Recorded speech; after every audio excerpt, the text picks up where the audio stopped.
আল্লাহ যেভাবে বলেছেন ওইভাবে চলা, আল্লাহর কথা অনুযায়ী চলা। 2 নম্বরে আল্লাহ রাব্বুল আলামিন বলেন, আল্লাহর পরেই যার অনুগত্যের কথা আসছে, যার খেদমতের কথা আসছে, বলে আল্লাহ তাআলা বলেন, তোমার বাবা মা 2 জন যদি বেঁচে থাকে, 2 জন থেকে যদি একজনও বেঁচে থাকে, তারা যদি বার্ধক্যে পড়ে যায়, তারা যদি বৃদ্ধকালে পড়ে যায়, তখন তোমরা তাদের সাথে সৎ আচরণ করো, তাদের সাথে খারাপ আচরণ করিও না। বলে আল্লাহ রাসূল সাল্লাল্লাহু আলাইহি ওয়াসাল্লাম বলেন, যেই সন্তান বাবা এবং মায়ের সাথে সৎ আচরণ করবে, ভালো আচরণ করবে, আল্লাহ তাআলা তাদেরকে 5টা পুরস্কারে পুরস্কৃত করবেন। পুরস্কার কয়টা? 5টা। 1 নাম্বার বলে আল্লাহ তাআলা যে সন্তান মাতা পিতার প্রতি সৎ আচরণ করবে, ভালো আচরণ করবে, তাদেরকে 1 নম্বরে যে পুরস্কার দিবেন সেটা হলো ওই সন্তানকে আল্লাহ তাআলা সুস্থতার সাথে দীর্ঘ নেক হায়াত দান করবে। 2 নম্বরে যে সন্তান মা বাবার প্রতি সৎ আচরণ করবে, মাতা পিতার খেদমত করতে পারবে, 2 নম্বরে আল্লাহ রাব্বুল আলামিন তাদেরকে বিপদ আপদ মুসিবত হইতে হেফাজত করবেন। সুবহানাল্লাহ।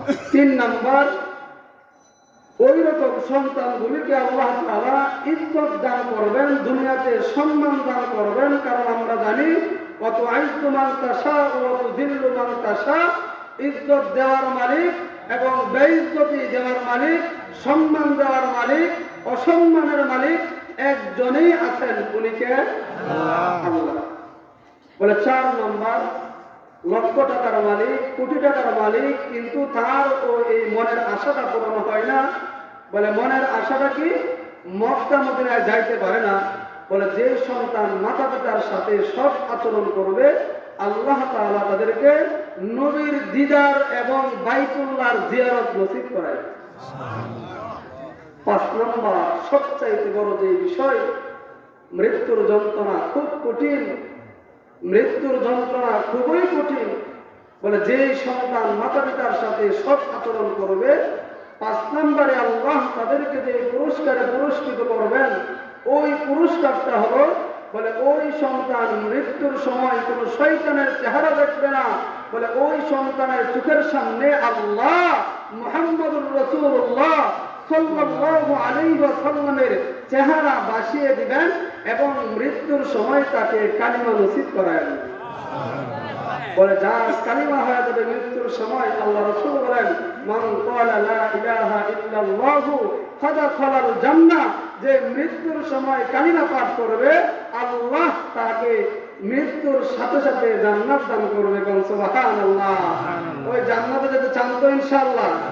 যারা যেতে চায় 2টা হাত তুলে আল্লাহকে দেখাই দিন। নারে তাকবীর, আল্লাহু আকবার, লিল্লাহি তাকবীর, আল্লাহু আকবার। আল্লাহু আকবার আওয়াজে বোঝা গেছে মানুষ 10 জন, এখানে মানুষ আছে 200, এর উপরে মানুষ আছে।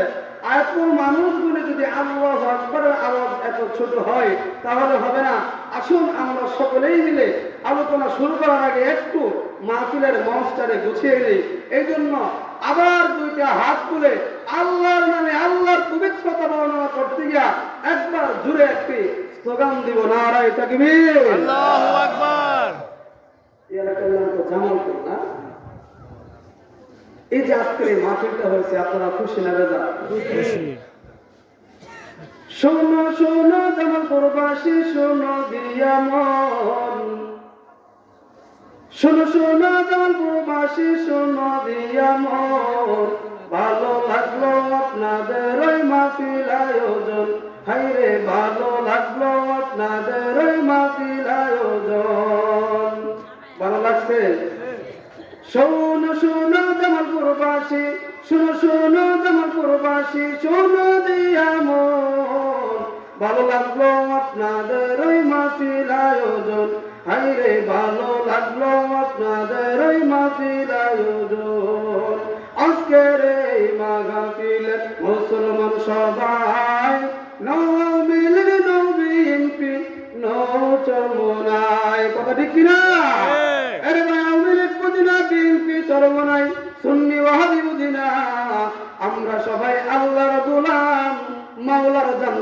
চাই, কোনটি কিনা? আজকের এই মাহফিলের মুসলমান সবাই নওমিলে নবীনপি নচরমনায়, আমরা সবাই আল্লাহর গোলাম, জান্নাত যেতে চাই। আমরা সবাই মাওলার গোলাম, জান্নাত যেতে চাই। কারা কারা জান্নাত যাইবেন হাতে লারা দেন সবাই, হাতে লারা দেন সবাই। দিন ইসলামের পথে চলবো, আল্লাহু আকবার বলেন সবাই। আলহামদুলিল্লাহ, ভাইরা যে কথা বলতেছিলাম মাতা পিতার খেদমত সম্পর্কে, বলে এক নম্বরে আল্লাহ যে কথাটা বলছেন, বলে যে সন্তান মাতা পিতার খেদমত করবে আল্লাহ তাআলা ওই সন্তানের হায়াত বাড়ায় দেবে। তোমরা সুবহানাল্লাহ। ও জামালপুরের মুসলমান ভাইরা রে আমার, এখন আপনারা চিন্তা করতে পারেন মাতা পিতার খেদমতের সাথে আমার হায়াত বাড়ার কি সম্পর্ক?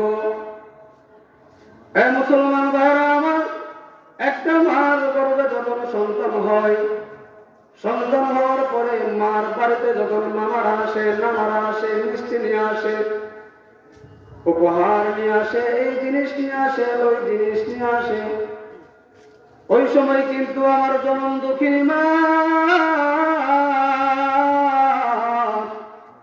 বাবাকে বাইকে ডাক দিয়া একটা কথাই বলে, ও প্রাণের ভাই আমার, এই সন্তান হয়েছে, তোমরা মিষ্টি কেন আনছো, এই টাকা কেন দিতেছো, আংটি কেন দিতেছো, স্বর্ণ রূপা কেন দিতেছো, এইগুলির কোনো দরকার নাই। ও বাবারা ভাইরা, আমার সন্তানের জন্য দোয়া করো। বাবারা কি দোয়া? বলে আমার সন্তানটার যেন আল্লাহ দীর্ঘ নেক হায়াত দান করে। আরেকটা মা কি করে? যখন একটা সন্তান কামাই রুজি করে মায়ের জন্য যখন ছোট্ট একটা হাদিয়া নিয়ে আসে, রমজান মাসে, রমজানের শেষে, ঈদের সময় যখন একটা সন্তান মায়ের জন্য একটা কাপড় নিয়ে আসে, ও জামালপুরের বৃদ্ধ বাবারা, ওই সময় মা কিন্তু অন্য কিছু বলে না। জনম দুঃখিনী মা একটা কথাই বলে, রে ও আমার সন্তান, তুমি আমার একটা কাপড় দিছো, 500 টাকা দামের কাপড়, এটা দিন 500 টাকা না, আমার এই ছোট্ট একটা কাপড় দিলা মানে লক্ষ টাকার চাইতে বড় জিনিস দিলা, কথা ঠিক কিনা? ওই সময় জনম দুঃখিনী মা কি করে? জনম দুঃখিনী মা একটা দোয়া করে, বলে দোয়াটা কি? জনম দুঃখিনী মা কান্দে, চোখের পানি ফেলা, আর বলে, ও প্রাণের কলিজার সন্তান আমার, বাবারে তুমি যে আমার কাপড়টা দিছো, আমি দোয়া করি আল্লাহ আমার মাথায় যেতগুলি চুল দিয়েছে, তোমার যেন এতগুলি হায়াত দান করে। সুবহানাল্লাহ। মা এই দোয়া করে কি করে না? বলে এই জন্য আল্লাহ প্রথমে বলে আল্লাহ তাআলা সন্তানের হায়াত বাড়ায় দিবে যদি মা খেদমত করে। 2 নম্বরে আল্লাহ রাব্বুল আলামিন বলেন, বিপদ আপদ মুসিবত থেকে আল্লাহ হেফাজত করবেন। বলে কিভাবে? বিপদ আপদ থেকে, মুসিবত থেকে আল্লাহ হেফাজত করবে। আল্লাহ রাব্বুল আলামিন ডাকতে বলেন, ইয়া রাসূলুল্লাহ, ইয়া হাবিবাল্লাহ, ও গো দয়াল নবী আমার, আপনি আপনার উম্মতদেরকে জানিয়ে দিন গো নবীজি, বান্দা যখন একটা গুনার কাজ করে, বলে গুনার কাজটা কি? বলে গুনার কাজটা হলো ঘর থেকে বের হয়েছে, ঘরের ভিতরে একটা গুনার কাজ করছে, বান্দা ভাবছে 4 দেওয়ালের ভিতরে আমি বন্দী আছি, আমি যদি গুনাহ করি আমারে আল্লাহ দেখবে না, কেউ দেখবে না। আমার আল্লাহ বলে, বান্দারে 4 দেওয়ালের ভিতরে কেন, শুধু 4 দেওয়ালের ভিতরে নয়, 7 আসমানের উপর থেকে আমি আল্লাহ 7 আসমানের নিচে, 7তম জমিনের নিচে, যদি সাগরের নিচেও যদি অমাবস্যার রাত্রের অন্ধকারের রাত্রে ছোট্ট একটা পিপিলিকা ঘোরাফেরা করে, ওই পিপিলিকার পায়ের নাড়াচাড়াটা পর্যন্ত আমি আল্লাহ দেখি। বলে বান্দা যখন ঘরের ভিতরে গুনাহ করে যখন ঘর থেকে বের হয়, আল্লাহ ফেরেশতাদেরকে ডাক দিয়ে বলে, ও আমার ফেরেশতারা, আব্দুল্লাহ আজকে একটা গুনার কাজ করছে, আব্দুল্লাহরে আর ছাড় দেওয়া যাবে না। বলে আল্লাহ কি গুনাহ করছে? বলে পৌষ মাস একটা ব্যক্তি কষ্ট করে শীতের মধ্যে আমার গরিব কৃষক ভাই, গরিব মানুষ সারা রাত্র কষ্ট করে ক্ষেতের লাইল বাঁধছে, ক্ষেত লাগাইছে, ওই ক্ষেতের মধ্যে সারা রাত্র পানি দিছে। বলে ওই বান্দাটা যে মাত্র বাড়িতে আসছে, আব্দুল্লাহ আমার এই বান্দাটা ওই বান্দার ক্ষেতের লাইল কাইটা পানি নিয়ে আসছে। আসলে আপনার আছে, আমরা সারা রাত কষ্ট করে পানি দিল, আর যারা যে মাত্র ফসল বাড়িতে আসছে, বাড়ির থেকে নাস্তা করে গেছে, খেতে পানি। এরকম কাজ করে কি করে না? আল্লাহ ডাক দিয়ে বলে, জিবরাইল বান্দার গায়ে শব্দ হলো, আমি আল্লাহর গায়ে একটা শব্দ হয় না। আরে জিবরাইল, এই যে আব্দুল্লাহ আজকে ওই ব্যক্তির ক্ষেতের লাল কাইটা পানিটা নিয়ে আসে, এই জিনিসটা আমি আল্লাহর গায়ে সহ্য হয় নাই। বলে আল্লাহ এখন কি করতাম? কয়ে যে ক্ষেতের লাল কাইটা পানিটা নিয়ে বাড়িতে আসতেছে, দিনটা হাত করো, বাড়ির নামাজ আসার সাথে সাথে আমায় আল্লাহর পক্ষ থেকে একটা ঠাড়া দিয়া তারে ধ্বংস করে দিবা। নাউযুবিল্লাহ। বলে এই দিক দিয়া লোকটা আসে, জিবরাইল ফেরেশতাও গজব ডাকিয়ে আসমানের মধ্যে দাঁড়ায় আছে। আল্লাহ যেই জায়গায় বলছে ওই জায়গায় তারা গজব নাযিল করব। আর ওই দিক দিয়া গজব দুজনে ফজরের নামাজ পড়ে তাসবিহ তাহলিল পাঠ করে মা দুইটা হাত বাড়ায় দিছে, আল্লাহ আমার বুকের ধন, আমার সোনামণি, আল্লাহ আমার একটা মাত্র ছেলে, বুঝে না সহজ সরল মানুষ, মা তো বলে সহজ সরল, আর বেড়া কিন্তু আরেক বেড়ার ক্ষেতের লাইল কাইটা পানি নিয়ে গেছে। এরপরও মা দোয়া করে, বাবু আমার তো আর কোনো সন্তান নাই, একটা মাত্র সন্তান, ও আল্লাহ আমার এই সন্তানটারে বিপদ অবস্থায় বাঁচায় রাখো। আল্লাহ তুমি আমার সন্তানরে বিপদ দিও না, আমার সন্তানের উপরে কোনো আযাব দিও না, শত্রুর শত্রুতা, হিংসুকের হিংসা, নিন্দুকের নিন্দা থেকে, চোরের চোরে, বাটপারের বাটপারি থেকে হেফাজত করো। বলে মা এদিক দিয়া দোয়া করতেছে, আর ওই দিক দিয়া আল্লাহ পাঠাইছে জিবরাইল রে গজব দিয়া। জিবরাইল ডাক দিয়া বলে, বাবু কি খেলা শুরু হইল? বলে কি খেলা শুরু হয়েছে? আল্লাহ তুমি কইছো বান্দার উপরে গজব দিতাম, আর এই দিক দিয়ে আম্মা দোয়া করতেছে তার উপরে যেন গজব না দেয়। আল্লাহ বলে, ও জিবরাইল আমার বান্দা একটা ভুল কইরে ফেলছে, কিন্তু আমার বান্দা মার খেদমত করে, মার কষ্টের দিন মার পাশে থাকে, মার সুখের দিন মার পাশে থাকে, যেই কারণে আজকে মা হাত বাড়াইয়া দোয়া করছে রে, মার চোখের পানি আমি আল্লাহ বেজা দিব না। বলে মার দুয়ার খাতিরে এই বান্দাটারে আমি আল্লাহ গজব থেকে বাঁচাইয়া দিলাম। মার দুয়ার দাম আছে নাকি নাই? আল্লাহ রাব্বুল আলামিন ডাক দিয়া বলে, জিবরাইল বলে, আল্লাহ তোমার এই বান্দাটা আরেকজনের ক্ষেতের লাইল কাইটা পানি আনছে, আর মার দুয়ার খাতিরে তুমি তারে মাফ করে দিতেছ। ও জামালপুরের বাবারা আমার, গভীর মনোযোগ দিয়ে শোনেন আল্লাহ কি বলে। আল্লাহ জিবরাইলের ডাক দিয়া বলে, জিবরাইল একটা মা একটা সন্তানের কয়দিন পালছে রে?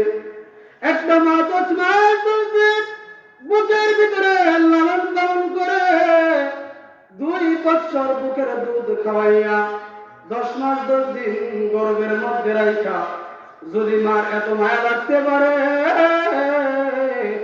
আমি যে আল্লাহ বান্দাটারে এত মায়া করে বলাইলাম, বলে বান্দা আমার কাছে কোনোদিন বলে নাই ও আল্লাহ তুমি আমারে মানুষ বানায়ো, তুমি আমারে 2টা হাত দিও 2টা পা দিও।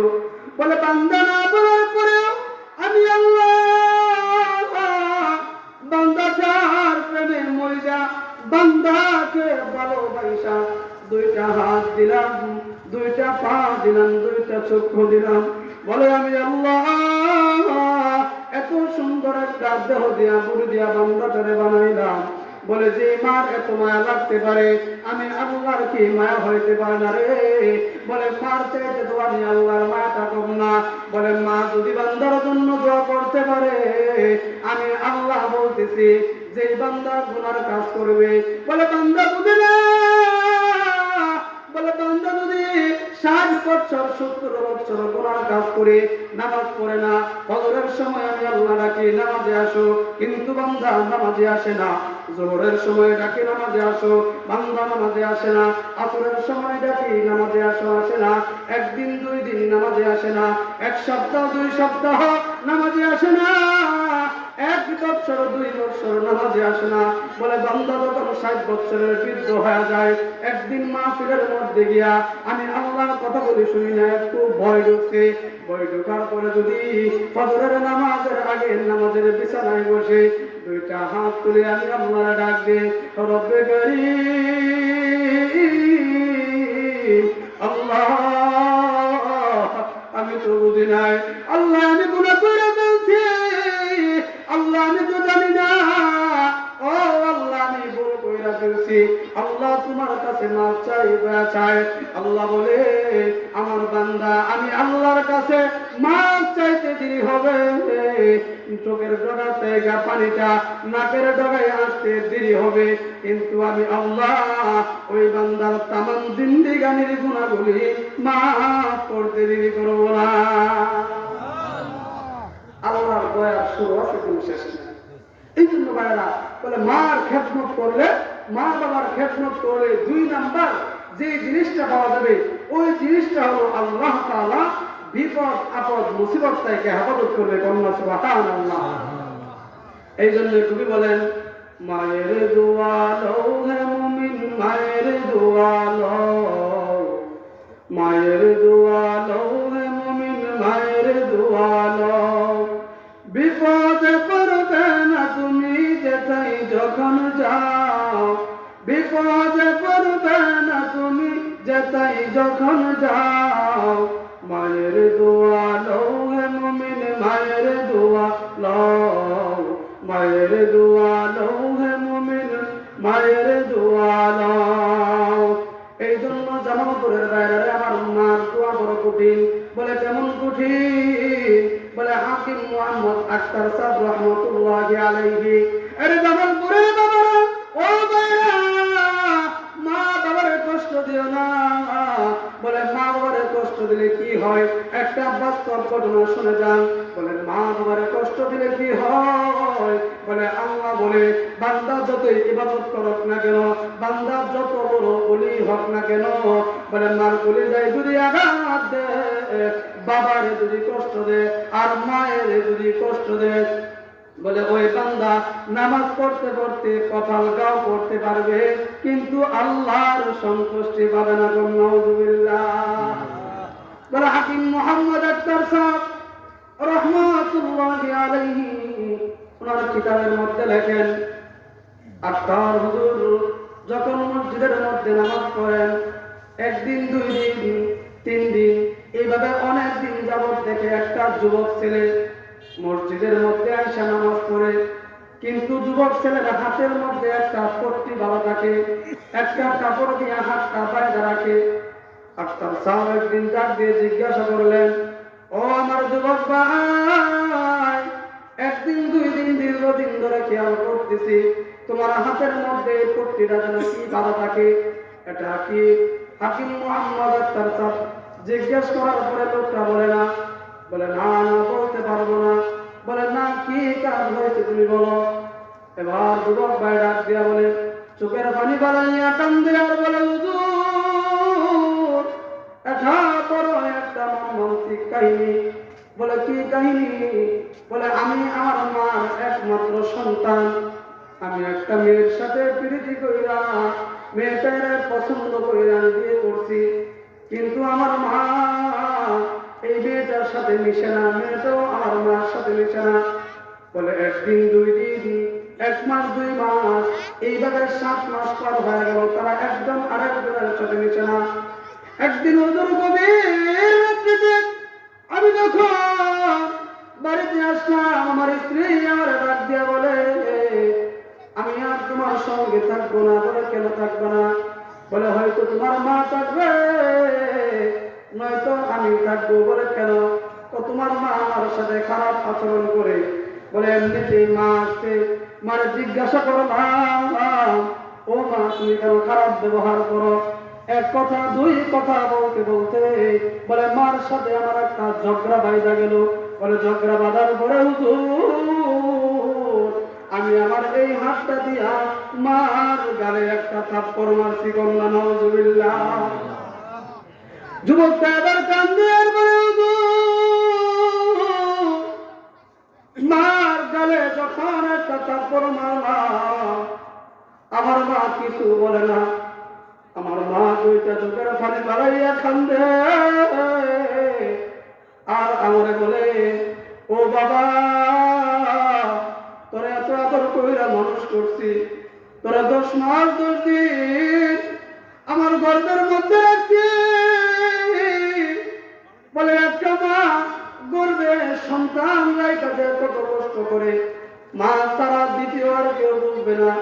বলে ওই ছেলে ডাক দিয়ে বলে, হুজুর আমি যখন তারপর দিলাম, আমার মা আমাকে বলতেছে, বলে তোরে হাত দিয়া কত আদর করলাম। বলে ছোটবেলা থেকে 1 বছর 2 বছর দীর্ঘ 7 বছর পর্যন্ত তোর পিছনে পিছনে থাকলাম, তোর পিছনে পিছনে জায়গা তোর প্রস্রাব পায়খানা আমি মা তোর সাপ করলাম। বলে তুই যে হাতটা দিয়ে আমার থাপ্পড় দিলি, তোর হাতের মধ্যে আমি মার 1000 চুমু আছে। এই কথা বলে মা কাঁদতেছে। এই সন্তান তুই যে আমার থাপ্পড় দিলি, তোর এই হাতটার মধ্যে আমি মার 1000 চুমু আছে, অনেক আশা নিয়া ভরসা নিয়া তোর হাতের মধ্যে চুমাইতাম, আর তুই এই হাত দিয়া আমার গালে থাপ্পড় দিলি। এই কথা বলার পরে হুজুর কান্দে, যুবক কান্দে। এবার ডাক দিয়ে বলে, হুজুর এই ঘটনাই তো শেষ না। বলে সাথে সাথে আমার স্ত্রী আর আমার মা কথা গাড়ি করে চুলে দৌড়াদৌড়ি লেগে গেল। বলে চুলে দৌড়াদৌড়ি লাগার পরে এক পর্যায়ে আমি আর রাগ কন্ট্রোল করতে পারি নাই, আমার মারে ধরে আমি ফালাইয়া দিলাম। বলে আমার মা যখন জমিনে পড়ে গেল, বলে আমি আমার মার বুকের মধ্যে পাড়া দিয়া ধরলাম। বলে আমি আমার মার বুকের মধ্যে পাড়া দেওয়ার পরে আমার মা 2টা চোখের পানি পালাইছে, আর আমি সন্তানের একটা কথাই বলছে, বাবারে আজকে বুঝছি করে বুকের দুধ খাওয়াইয়াই ভুল করছি। আমার মা বলছে, বাবা পরে বুকের দুধ খাওয়াইয়াই ভুল করছি। ওই সময় আমার মা একটা বদয়া করছে। 1 নম্বরে আমার মা বলছে, যে হাত দিয়ে তুই আমার কাজ করেছ, ওই হাতটা আল্লাহ তুমি ওই হাতটা পছাইয়া দিবা। আর আমার একটা সন্তান হয়েছে, কি হয়েছে, এই সন্তানটা যেন জীবনেও আমার জানাজায় শরীর না বলে আমার মা 2টা বদয়া করছে। ও জামালপুরের যুবক ভাইরা, আমরা তো মায়ের কষ্ট দেই, বাবার কষ্ট দেই, কিন্তু আল্লাহ তাআলা কোরআনে কি বলেন, ওয়াকাদা রাব্বুকা আল্লা তা'বুদু ইল্লা ইয়্যাহু ওয়া বিল ওয়ালিদাইনি ইহসানা।